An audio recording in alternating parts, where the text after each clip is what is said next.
My sister demanded I sing at her graduation party just 8 weeks after vocal cord surgery that could end my career. I gave her a celebration she'll never forget. My sister Bridget ruined my Juilliard audition when I was 17. She was 19 and already the family favorite. The night before my audition, she told our parents I'd been sneaking out to parties, a total lie. Mom grounded me, took my car keys, and said I could take the bus to the audition in the morning. Have you ever had your entire future, your one shot at a lifelong dream, ripped away by the very people who were supposed to love and support you? Because that's what happened to me. My own sister brutally sabotaged my music school audition, and my parents not only let it happen, but blamed me for it. I was 17, and this scholarship to a prestigious music school was my golden ticket, my only way out. But the night before the audition, my sister, Bridget, lied and got me grounded. My mom, in a fit of anger, took my car keys, and then she forgot to leave bus money. So I walked 8 long miles to that audition venue, my heart pounding with a mix of desperate hope and growing dread. By the time I arrived, exhausted and shaking, I was 2 hours late. They wouldn't even let me in. Just like that, my dream, my future, was gone. When I got home, crushed, my mom just shrugged and told me it was my own fault for being irresponsible. Bridget?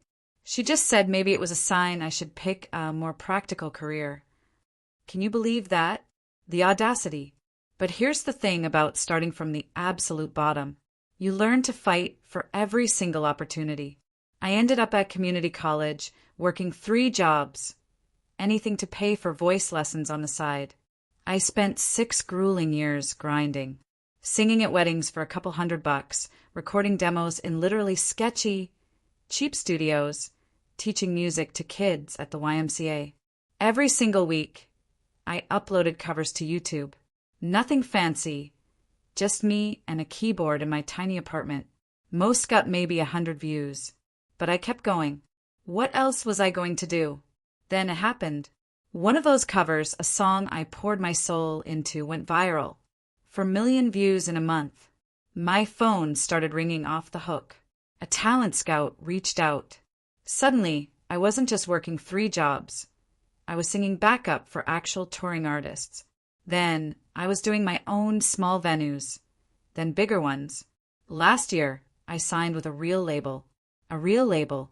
My debut album comes out next month. The advance? A cool $400,000. I bought a house. My own house. Meanwhile, Bridget became exactly what my parents always wanted. Dental degree, suburban house, 2 kids, husband who manages a bank. She got $80,000 from our parents for her wedding. Me. They gave me a $50 gift card. I didn't complain. I just kept building my empire. I haven't been to a family event in 3 years. Bridget never called to congratulate me on the record deal. Neither did Mom. It stung, yeah, but I had other things to focus on. Then, 2 months ago, I had vocal cord surgery. Polyps from years of overuse. My doctor told me very seriously, no singing for 12 weeks minimum, or you could permanently damage your voice. I'm 8 weeks into recovery now. Can't even hum without pain. I posted about it online so my fans would know why I wasn't performing. Thousands of supportive messages poured in. Not a single one from my family. Not one. Then, last week, my phone rang. It was Bridget. First time hearing from her in literally 18 months. And get this, she didn't ask about my surgery. Didn't ask about my album. Nothing. She was getting her MBA, and her graduation party was next month. She wanted me to sing at it. Not just any song, but her favorite song, the one that went viral. It would mean so much to have my famous sister perform, she said, all sweet and innocent. I reminded her, calmly, that I'd just had major surgery and couldn't sing for another month minimum. She literally laughed. Come on, one song won't hurt. You sing for strangers all the time, but not for your own sister. My blood started to boil. I said, Bridget, I physically cannot sing right now. Doctor's orders. And she had the nerve to say I was being selfish and jealous of her achievements. An hour later, Mom called. Her voice was icy. Your sister worked so hard for this degree. The least you can do is support her. I explained the surgery again. She accused me of exaggerating, said I could surely manage one song if I really wanted to. Bridget had already told all her friends I'd be performing, Mom said, and I was embarrassing the family by being difficult. The calls haven't stopped since. Every single day. Mom, Bridget, even Bridget's husband, Justin. Just lip sync if you have to. Take some throat lozenges. Stop punishing Bridget for being successful.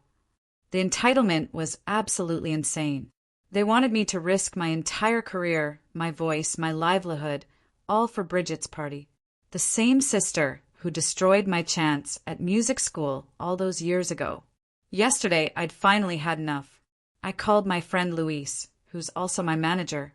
I told him I needed him to come with me to handle some family business. He knows my history with them. Didn't even hesitate. We drove 6 hours to Bridget's city. The graduation party was today. Big, fancy country club. Probably cost them 20 grand. We walked in just as Bridget was giving some long, self-congratulatory speech about her journey and accomplishments. She saw me, and her face lit up, absolutely beaming. She actually announced to everyone that her sister, the recording artist, had arrived to perform. The whole room, like 200 people, classmates, professors, their spouses, turned to look at me. Mom was positively glowing, like she'd orchestrated the whole thing. I walked straight to the microphone. Bridget handed it to me, a huge smile plastered on her face, already pulling up the backing track on her phone. "Thank you, Bridget," I said, my voice echoing through the speakers, steady and clear. "But I won't be singing today, or ever for your events." The smile vanished from her face. I continued, "See, when someone sabotages your Juilliard audition at 17, lies to get you grounded the night before, and costs you your only shot at music school, you learn not to sacrifice your career for them, especially when they demand you sing 8 weeks after vocal surgery, which could end your career if you damage it further." I paused, letting it sink in. "But congratulations on your MBA."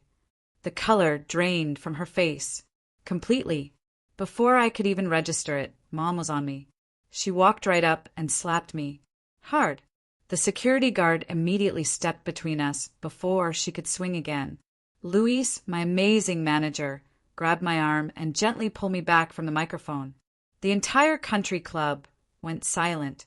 200 people, all of them staring. Bridget's face turned from a ghostly white to a fiery red. Her mouth opened, but nothing came out. I could hear her MBA classmates whispering, a low hum of disbelief. One of them had their phone up, recording. Luis kept his hand firmly on my shoulder and guided me toward the exit. My legs felt shaky, but I kept walking, every step a defiant statement. The crowd parted as we moved through. Someone gasped. A woman put her hand over her mouth. Bridget's husband, Justin, stood frozen by the bar, his drink halfway to his lips. Mom started yelling something behind us, but Luis didn't let me stop. We pushed through the double doors and into the lobby, then straight out to the parking lot. The cool air hit my face and my hands started shaking. Really shaking, like I couldn't control them at all. Luis unlocked his car and opened the passenger door. I got in, and my whole body started trembling. He closed the door, ran around to the driver's side. My phone buzzed in my purse. Then again, and again, nonstop buzzing. Luis reached over, took my purse, pulled out my phone, and turned it off. The screen went dark. He handed me a water bottle. I tried to open it, but my hands were shaking too much. He took it back, twisted it open, and I drank some water. My cheek burned where Mom hit me. It felt hot and tight. Luis started the car and pulled out. I looked back at the country club. People were coming out, looking bewildered. Bridget stood there, arms crossed, Mom next to her, pointing at Luis's car. They disappeared from view as we turned onto the main road. Luis drove for an hour before either of us said anything. I just stared out the window, watching the highway signs, the trees, the gas stations. My face still hurt. My throat felt tight, even though I hadn't tried to talk or sing. Luis kept glancing over at me every few minutes, just making sure I was okay. The sun started setting, painting the sky orange and pink.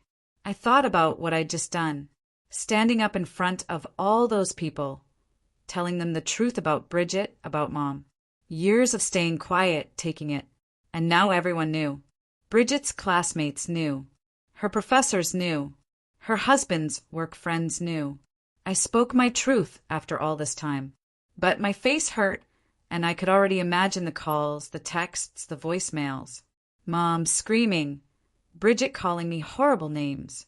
Dad probably wouldn't call at all, just like always. Luis reached over and squeezed my hand for a second, then put his hand back on the wheel. Still 5 hours to go until we got home. We stopped at a rest area. Luis needed gas, and I needed to use the bathroom. My legs were stiff. Inside the buzzing fluorescent lights, the bathroom was empty. When I came out of the stall to wash my hands, I saw my reflection. A bright red mark covered my left cheek, already starting to turn purple. A bruise. I touched it gently and winced. It hurt more than I thought. The door opened, and an older woman came in. Her eyes went straight to my cheek, her expression shifting to concern. I looked away, dried my hands, and walked out. Luis was waiting. He saw my face, and his jaw tightened. He pulled out his phone, pointed at my cheek. He wanted to take pictures, documentation, evidence. I just nodded. He took 3 photos, the flash making me blink. He put his phone away without a word. We both knew why. Just in case. Back in the car, we drove the rest of the way in silence. Luis pulled into my driveway at midnight. The house was dark. I'd left in such a hurry. I'd forgotten to leave any lights on. Luis turned off the engine, but didn't move. He looked at me in the dim light from the street lamp. "I'm staying in the guest room," he said, not asking, just stating. I was so grateful. The adrenaline from the party was finally wearing off, and I felt utterly exhausted, heavy, like my body weighed twice as much. I showed him to the guest room. Fresh sheets already on the bed from his last visit. He said goodnight and closed the door. I went to my room, still in the dress from the party. My phone was still off in my purse. I couldn't bring myself to turn it back on. My cheek throbbed. I looked in the bathroom mirror. The bruise was worse now, darker purple spreading across my cheekbone. I changed into sweats, washed my face carefully around the bruise, and went to bed. But sleep wouldn't come. I just lay there, staring at the ceiling, my mind reeling. What had I done? What would happen next? What did this mean for my family, my career, for everything? I woke up to sunlight streaming through my window. My phone was still off. I took a deep breath and turned it on. The screen lit up and notifications flooded in. Missed calls, text messages, voicemails. The numbers kept climbing. 47 missed calls. Most from numbers I didn't recognize, but plenty from Bridget, Mom, and Justin. I opened my texts. Bridget had sent a long message at 2 a.m.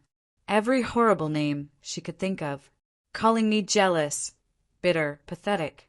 Saying I ruined her special day because I couldn't stand to see her succeed. Accusing me of being a failure who blamed everyone else. I deleted it without finishing. Then Mom's voicemail. I played it on speaker. Her voice was cold, vibrating with anger. She said I was no longer welcome at family events, that I'd embarrass them in front of important people, that Bridget worked hard for her MBA, and I couldn't even be supportive for one day, that she was ashamed to call me her daughter. The voicemail ended. I just sat there, holding my phone, my cheeks still aching. I got up and went to the kitchen. Luis was already there making breakfast. Eggs, toast, coffee brewing. He looked up, asked how I slept. Not great, I admitted. He nodded, like he expected that, and poured me a cup of coffee. We sat at the kitchen table. I showed him the messages, Bridget's text, Mom's voicemail. He read them carefully, his face hardening. "We need to document everything," he said. "Save all the messages. Keep the photos of your bruise." He reminded me the slap happened in front of 200 witnesses. If this escalated, we had evidence.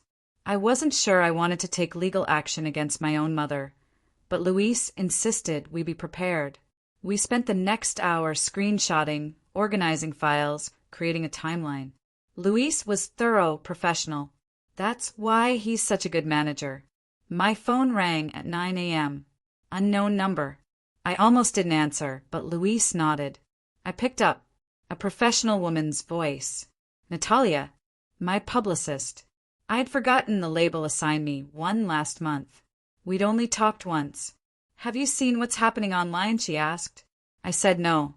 She told me a video of the confrontation was circulating. Someone at the party had filmed the whole thing. Me at the microphone. Mom slapping me. Luis pulling me away. It had been posted last night and already had thousands of views, thousands of shares. People were commenting, talking about it. Natalia said she was coming over to talk damage control. I gave her my address. She showed up 2 hours later, younger than I expected, maybe 30, dressed sharply. Luis let her in. In my living room, she opened her laptop. "Do you want to watch it?" she asked. I nodded. She turned the screen, pressed play. There I was, walking up to the microphone. Bridget, beaming, handing it over. Then my voice, clear and steady, telling everyone about the Juilliard audition, the sabotage, the surgery, the risk to my career. The camera shook a little, but it caught everything. Bridget's face draining of color. Mom walking toward me. The slap. The sharp sound of it echoed in my quiet living room. Luis pulling me back. The gasps and whispers of the crowd. The video ended. Natalia closed the laptop. She looked at me. "This," she said, "might actually help your career instead of hurting it." I stared at her, speechless. She explained that people were responding with overwhelming support. Comments were calling out Bridget and Mom, praising me for standing up for myself, calling me brave, real. The video had 500,000 views already. Major music blogs were picking up the story. Natalia showed me headlines on her phone. "We should lean into this," she said. "Release an honest statement about your family situation and your vocal recovery. Turn this into part of your artist story instead of trying to hide it." We sat at my kitchen table, laptop open. Natalia pulled up a blank document and asked me to tell her everything. I started with Juilliard. Bridget's lies. Mom taking my keys, forgetting bus money. Walking 8 miles in the cold. Missing my shot. Natalia typed while I talked. Then the surgery. The polyps. The 12-week vocal rest. How singing now could permanently damage my voice. Bridget calling after 18 months of silence, demanding a performance. The family pressure. Luis added details I'd forgotten. The daily calls, Justin's lip sync suggestion, Mom's gaslighting. When I finished, Natalia read the statement back. It was perfect. Direct. Honest. No drama, just facts. She posted it on all my social media accounts. We watched the screen. The first like came within seconds. Then 10. Then 50. Comments started rolling in. Support. Other musicians sharing their own family stories. Fans understanding my situation. Within 20 minutes, 5,000 likes. 30 minutes, 15,000. An hour later, 50,000 and counting. Natalia smiled. Exactly as I hoped. My phone started ringing again, unknown numbers. Natalia told me not to answer. She'd handle all media requests. As Luis made more coffee, watching the numbers climb, an email dinged. Natalia opened it. Augustine Parks, a journalist for a major music magazine, wanted to interview me. Natalia knew his work. He did long profiles, deep dives, real journalism. This, she said, could be huge for your album launch.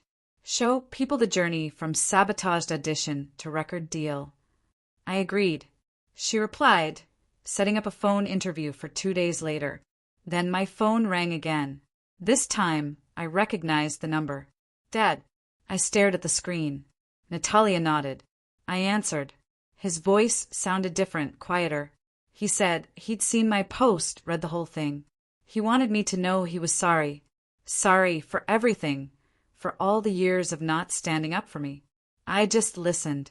He told me he'd always known Bridget lied about me sneaking out before Juilliard. He knew I wasn't partying. I was home, studying, practicing. But he didn't want to cause conflict. Didn't want to upset Mom or make Bridget look bad. So he stayed silent. Let me take the blame.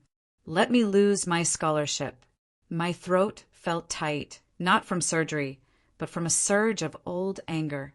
I told him his silence had enabled Bridget's behavior, that it hurt me just as much as Mom's favoritism, that watching him stay quiet all those years made me feel invisible, like I didn't matter enough to defend.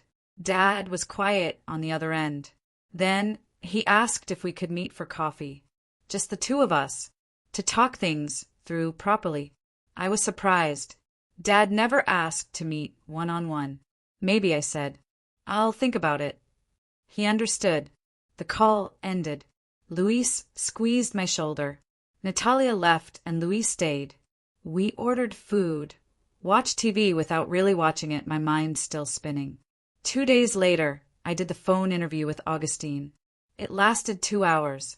He asked about everything. Growing up with Bridget, the Juilliard audition, community college, 3 jobs, the years of grinding, YouTube covers, the viral video, getting signed, the surgery, the confrontation. I told him things I'd never shared publicly. How broke I was, how many times I almost quit, how much music meant to me. Augustine listened, truly listened, asked thoughtful follow-up questions. I felt heard. When we finished, he said the article would run in 3 weeks, right before my album dropped. Perfect timing. That same afternoon, my phone rang. Dr. Campbell's office, scheduling my 10-week checkup. I hung up, and that's when I noticed my throat felt tight, painful in a way it hadn't before. Not from talking, just a constant tension. I'd been unconsciously clenching my jaw, tensing my neck.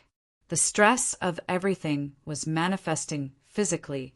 I touched my throat gently. It hurt. I called Luis. He told me to mention it at the checkup. Dr. Campbell did his usual examination, scoped my vocal cords.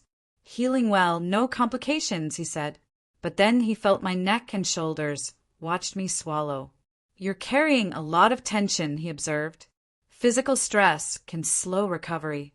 He wrote down a name. Finn, a voice therapist specializing in singers and performance anxiety. Dr. Campbell said Finn could teach me how to release the tension. I called Finn's office from the parking lot, got an appointment for the next day. Finn was younger than I expected, early 30s, with a calm voice and an easy smile. His studio was small, warm, with soft lighting. I explained everything. The surgery, the confrontation, the viral video, the endless calls, the constant tightness in my throat. Finn nodded. Emotional stress manifests as physical tension, especially for singers. Our voices are tied to our emotions. We unconsciously tighten those muscles. It's protective, but it interferes with healing. He taught me breathing exercises, deep diaphragm breaths, then gentle vocal warm-ups, humming, sliding between notes carefully, releasing tension bit by bit. For the first time in days, my throat felt less tight, less painful. The pressure eased. Finn scheduled me for twice-weekly sessions. He'd work on both the physical and emotional stress. I left feeling lighter. Back home, I found a new voicemail.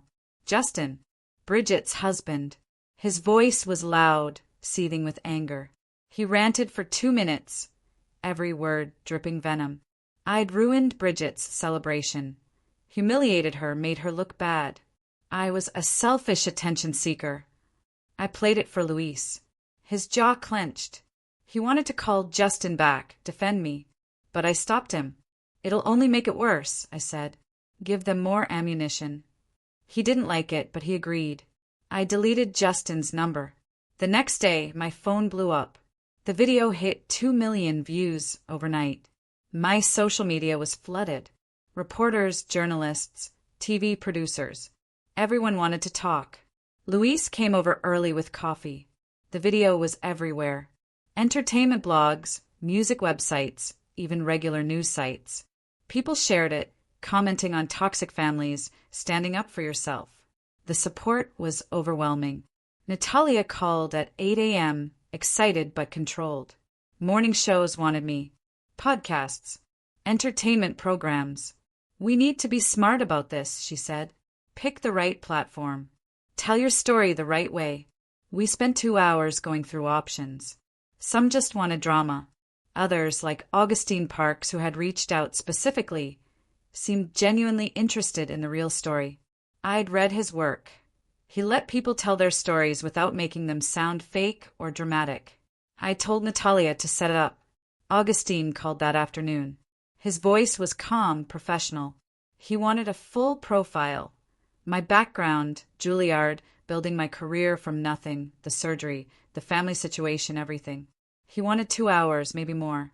Just me talking, him listening. I agreed. The next day, I was nervous, but he made it easy. He started with simple questions. Where I grew up when I started singing. He didn't rush. I told him about Bridget's lie. Walking those 8 miles, Mom blaming me. Bridget's cruel suggestion. How did that feel, he asked. It destroyed me, I admitted. That scholarship was everything. My only way out. My only chance. When it disappeared, my future disappeared with it. But then I told him I got angry. I decided I'd prove them all wrong. I talked about community college, the 3 jobs, paying for my own lessons, the endless YouTube covers, how most got maybe 100 views, how I kept going anyway. Then the viral video, the scout, everything changing. I described the exhaustion, the doubt, the moments I almost quit, but also the small wins. We talked about the record deal, the album, the surgery. He asked detailed questions about the polyps, the recovery, what it meant to not sing for 12 weeks. It was terrifying, I said. My voice is my career, my life. If the surgery didn't work, or if I damaged my cords during recovery, it could all end. Then he asked about Bridget's call.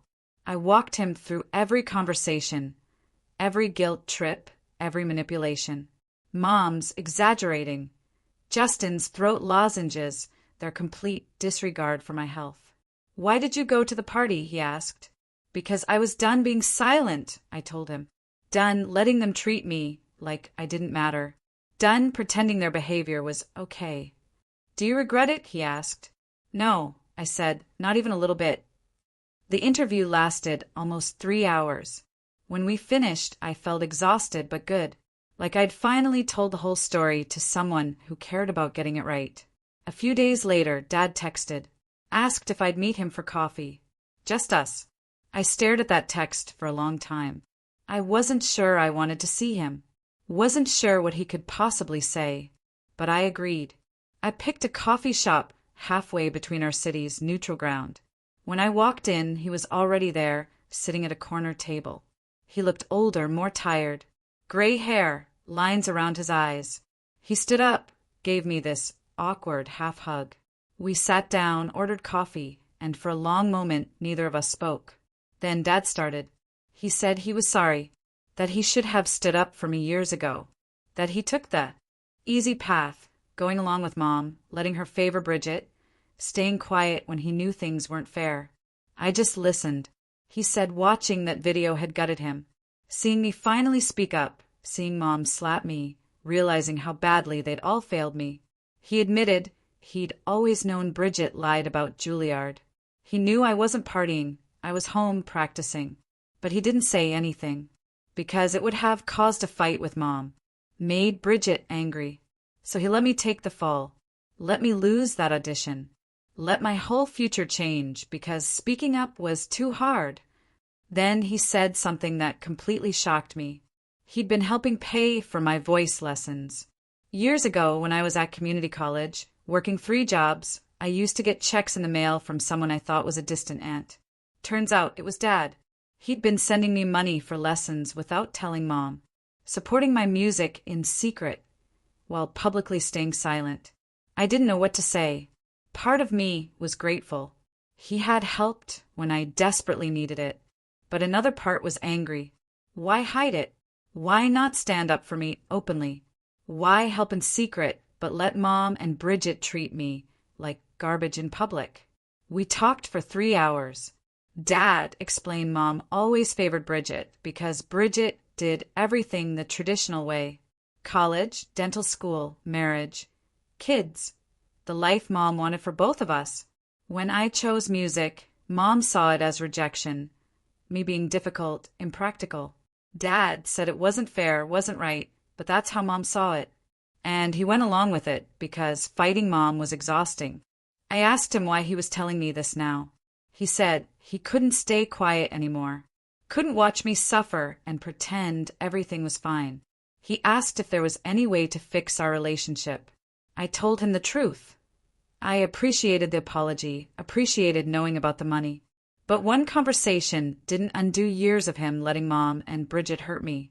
That if he really wanted to repair things, he needed to actually stand up to them, not just apologize to me in private. He promised he'd try. Said he'd talk to Mom. I wasn't sure I believed him. Wasn't sure he'd follow through. But I thanked him for meeting me, for being honest. We hugged goodbye. I drove home feeling weird. Not exactly better, but maybe a little less alone.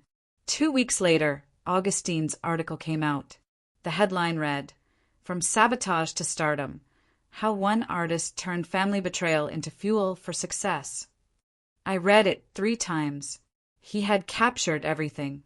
My voice, my story, the struggle, the determination. He didn't make it dramatic or fake, just told it honestly, showing how I'd built a career despite everything working against me. The article went viral immediately, shared thousands of times. My social media exploded.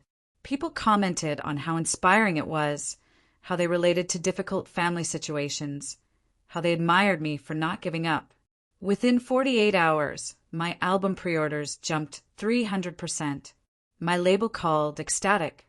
They wanted to move the release date up 2 weeks to capitalize on all this attention. That meant I needed to be ready for promotion sooner than planned. More interviews, more content, more everything. Natalia was already on it.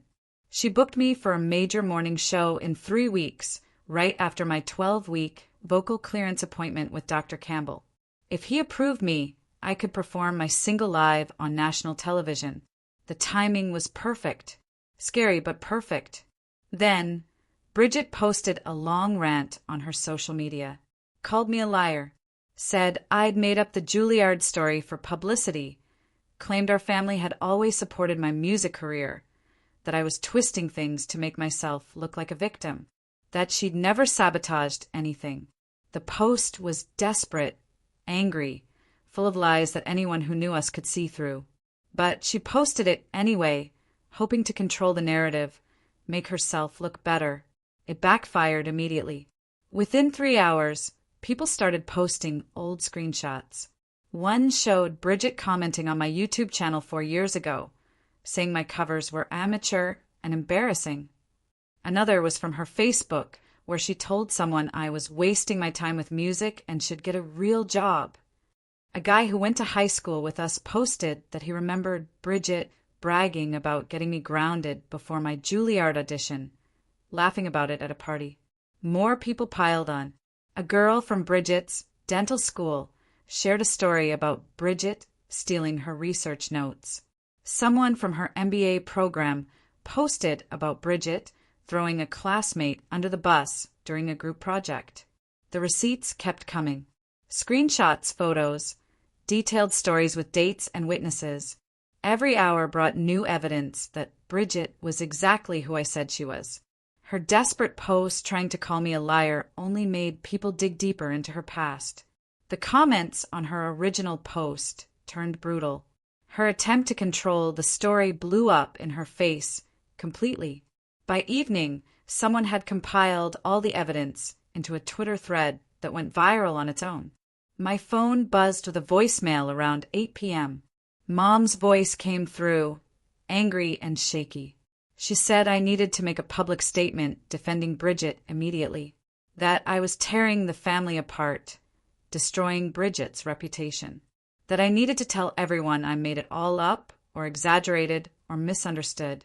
This media circus had to stop, and it was my responsibility to fix it. I deleted the voicemail without responding. Luis and I spent the next 2 hours mapping out my promotional schedule. He built in extra rest time, scheduled shorter interview sessions, made sure nothing would strain my voice. We planned content I could create without singing, behind-the-scenes videos, Q&As, photo shoots. Luis understood my limitations and worked around them. 3 days later, I met Finn for my first session since all the drama. He had me do gentle humming exercises that felt strange after weeks of silence. We worked on breathing techniques, releasing the tension in my neck and shoulders. He watched my posture, correcting small things. Finn said my discipline impressed him. My voice, he predicted, would come back stronger than before because I was learning proper technique. We started meeting 3 times a week. My 11-week checkup with Dr. Campbell happened on a Tuesday. He examined my vocal cords, nodded, and said the healing looked excellent. No inflammation, no complications. If everything stayed this good at the 12-week mark, he would clear me to start singing again with limitations. Short performances only for the first month. I spent my days doing promotional work that didn't require singing. A photographer came for an album cover shoot. I recorded video content, talked about my creative process. The forced vocal rest actually helped me develop other parts of my artistry. I learned to communicate about my music in new ways. My phone rang while I was editing photos. Dad's number. I answered. He sounded tired. He told me he'd confronted Mom about everything, about Juilliard, about how she'd treated me compared to Bridget. It didn't go well. They were barely speaking now. But he'd finally said what needed to be said. I thanked him for standing up for me. But then I told him the truth. That one conversation didn't undo years of him letting Mom and Bridget hurt me. That appreciation wasn't the same as forgiveness. He understood. He asked if we could have regular coffee meetings to rebuild our relationship slowly. I agreed to try. The 12-week checkup arrived on a Thursday. Dr. Campbell did a thorough examination. He checked my vocal cords from multiple angles, had me do gentle exercises, reviewed Finn's notes. Then he smiled. He said my vocal cords had healed beautifully with no complications. He officially cleared me to start singing again, with gradual increases in intensity. I could do short performances, but nothing too demanding for another 4 weeks. I started crying right there in the doctor's office. Not sad crying, relief crying. The kind where you can't stop because you've been holding your breath for 3 months waiting to hear those words.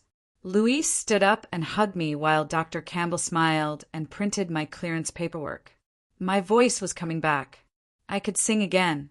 Luis drove me straight to Finn's studio. I'd already texted him the good news. Finn met us at the door with the biggest grin. In the practice room, he'd set up recording equipment. Luis sat on the couch while Finn and I stood by the piano. Finn started with the gentlest warm-ups, humming first, then simple scales. My throat felt tight from nerves, but the sound that came out was clear.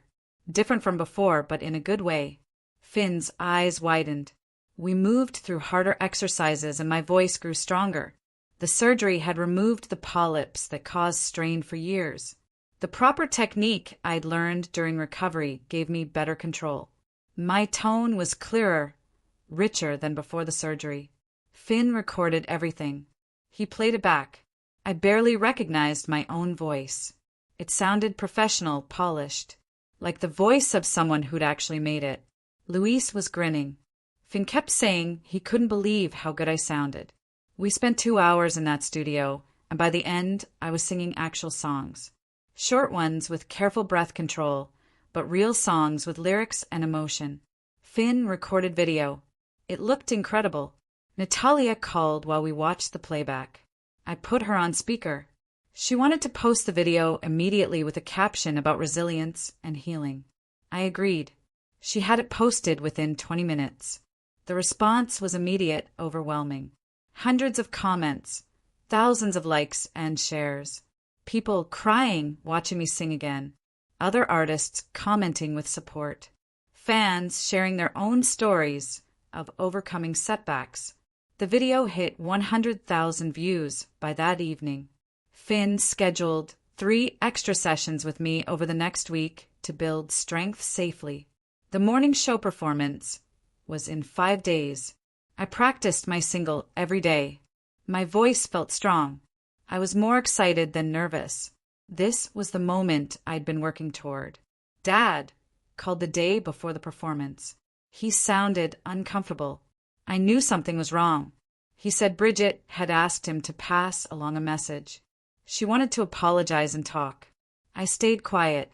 He told me he'd told Bridget she needed to do some serious self-reflection, that she couldn't just apologize because the public backlash was affecting her reputation. He wasn't sure if her desire to talk was genuine or strategic. I thanked Dad for being honest. Then I told him I wasn't ready to talk to Bridget and might never be. That some relationships can't be repaired no matter how much someone apologizes. That I was focusing on building the life and career I wanted, rather than fixing a family dynamic that was broken long before the graduation party. Dad said he understood, and that he was proud of me for setting boundaries. We talked for another hour about my upcoming performance and album. He asked if he could watch. I said yes. The morning of the performance, I woke up at 5 a.m., did my vocal warm-ups in the shower. Luis picked me up at 6. Natalia met us at the studio. My green room was small but comfortable. I spent an hour getting ready, reviewing my talking points. The host was friendly backstage, said she loved my story, that it would inspire people. I walked onto the set at 8:30. The studio audience applauded. The interview lasted 6 minutes. I talked about the surgery, recovery, finding my voice literally and figuratively. Then I performed my single live with a small band. My voice was strong and clear. I hit every note perfectly. The audience gave me a standing ovation. The performance video was posted online immediately. It went viral within hours. 5 million views in 24 hours. Comments poured in from all over the world. Music blogs, entertainment sites, articles about my comeback. My phone didn't stop buzzing. 2 days later, my album released. I spent the day doing radio interviews, social media promotion. Luis monitored the sales numbers obsessively, texting me updates. By the end of the first week, the album debuted at number 3 on the charts. The highest first-week sales my label had seen from a new artist in years. My story, the music quality, the publicity, it had created the perfect launch. My label threw a small celebration. Everyone congratulated me. Luis and I went to my favorite restaurant that night to celebrate properly. Just the two of us in a quiet corner booth. He ordered champagne, told me he was proud of how I'd handled everything, from the confrontation to the recovery. Sitting there, it hit me. Standing up to my family had been terrifying, but it was absolutely necessary. It opened doors I didn't even know were possible. It gave me permission to stop accepting their treatment and start building something better for myself. 6 months passed. I was on a national tour, performing in venues I'd once only dreamed about. Sold-out shows in major cities. Fans singing along to every word. My voice was stronger than ever. I'd built a career on my own terms, without family support or approval. Dad and I met for coffee every few weeks, and our relationship was slowly improving. He'd started standing up to Mom more, setting his own boundaries. But I'd accepted that Mom and Bridget might never be part of my life again. And you know what? I was genuinely okay with that. I'd found my own family in Luis and Finn and Natalia and the fans who supported my music. People who celebrated my success instead of resenting it. Who showed up when I needed them. Who believed in me even when I didn't believe in myself. That, for me, was more than enough. What do you think? Have you ever had to choose between your family and your own well-being? Or found your true supporters outside of who you expected? Tell me in the comments below. I really want to know your stories.